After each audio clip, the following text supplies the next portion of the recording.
So, ito na po mga kaibigan ang part 3. Pero bago yan, disclaimer. This video is for entertainment purposes only.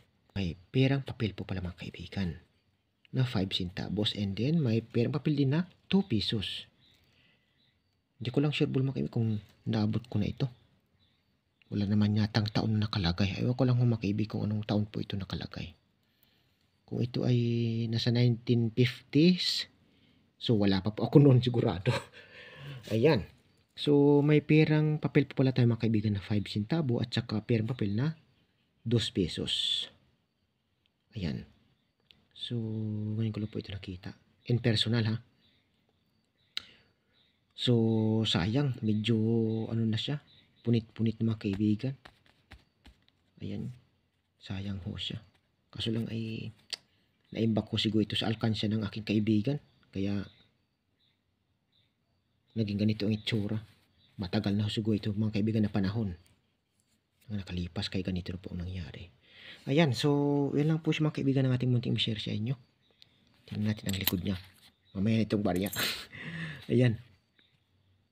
Tingnan natin ang kanyang likod. 2 piso. Parang sa Kawit Cavite ito mga kaibigan. Natatanda. Sa aklat ito mga kaibigan sigurado. Nakita ko nito sa aklat eh. Parang sa Kawit Cavite ba ito? Nagway-way ng flag.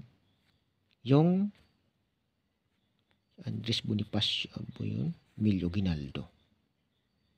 Hindi ko lang sure mga kaibigan ha. Pakikorek na lang po kung mali ako. Parang sa Kawit Cavite yata. Nagwagayway ng bandila ng Pilipinas. Winigayway sa bintana. Ayan, parang bintana ang pagkaalala ko sa kasaysayan eh. Ayan. Sa Kawit Cavite po yata ito. So pakikorek na lang mga kaibigan kung mali ako. Yan po ang kanyang likod mga kaibigan ha. Ito pala yung perang papel. Ito po ang kanyang likod. At ito din po ang kanyang harapan. Pitmalo. Ang ganda naman pala siya. Ayan. So, ang pangalawa itong ating 5 centavos. Ito po yung kanyang harapan mga kaibigan. Ang kanyang likod naman ay hindi mo mapagkamalan mga kaibigan na pera. Ayan. Ayan po siya mga kaibigan. Ayan po ang ating perang papel na 5 centavos at 2 pesos. Ayan. So, tabi natin. Ito na naman ang ating. Ayan po siya mga kaibigan. Makita niyo.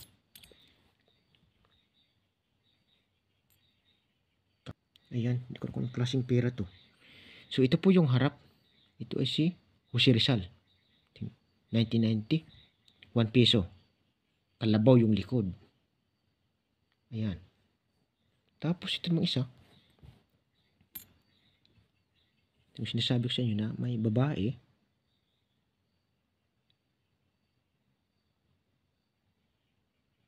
Ayan. 1960. Ito po yung kanyang likod.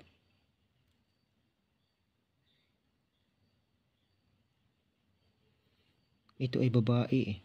Babae po ito mga kaibigan. Siguro po ako. Tapos may vulkan din. Vulkan yata ito eh. Parang may nausok eh. Bundok ito. Tapos may nausok. Ibig sabihin vulkan po siya mga kaibigan. Ayan ho siya. Makita nyo. Ayan. Tapos itong isa. Hindi ko lang kung anong klaseng. Hindi ko po maintindihan mga kaibigan eh. Ayan. Hindi ko po siya maintindihan kung anong klaseng barya to. Tapos itong isa. Parang Buddha. Hindi ko lang sure mga kaibigan. Para siyang Buddha. Ang ganda naman ng pagkapiso nito. Parang medalya eh. Medalyon ba? Hindi ko lang kung piso ba ito. Ito po kaya kanyang likod. Likod ba? O harap? Hindi ko pasensya na kayo mga kaibigan. Hindi ko kasi alam kung ano po dito ang likod at saka harap. Kung ito yung harapan. So dito tayo sa likod. Ang likod niya mga kaibigan ay Nara ang nakasulat. Nara. Tapos ito mga kaibigan sa amin. Ang hayop na ito ay tinatawag po sa amin na karasyaw. Parang karasyaw yata ito eh. O may sungay nga. Karasyaw yata ito. Usa yata ito sa Tagalog. Hindi ko alam kung sa English, kung deer ba. Kung deer ba sa English. Seryoso. Ganun ba? So, ito po yung likod niya mga kaibigan. Ayan po ang kanyang pangalan. Ayan. Ayan po siya. Yan lang po mga kaibigan ang aking munting ma-share sa inyo. So, ito na po yung part 3. Grabe. So, lagay lang po natin ito mga kaibigan sa ating alkansya. So, yan lang po mga kaibigan ang aking munting na-share sa inyo na video. So, kung nagustuhan po ninyo aking video mga kaibigan, ay huwag po ninyong kalimutang mag-like, mag-share, at higit sa lahat mag-subscribe para lagi pa rin po kayong updated sa mga susunod yung video na i-upload. God bless us all mga kaibigan. Maraming salamat po sa inyong lahat. Bye-bye! Chewing!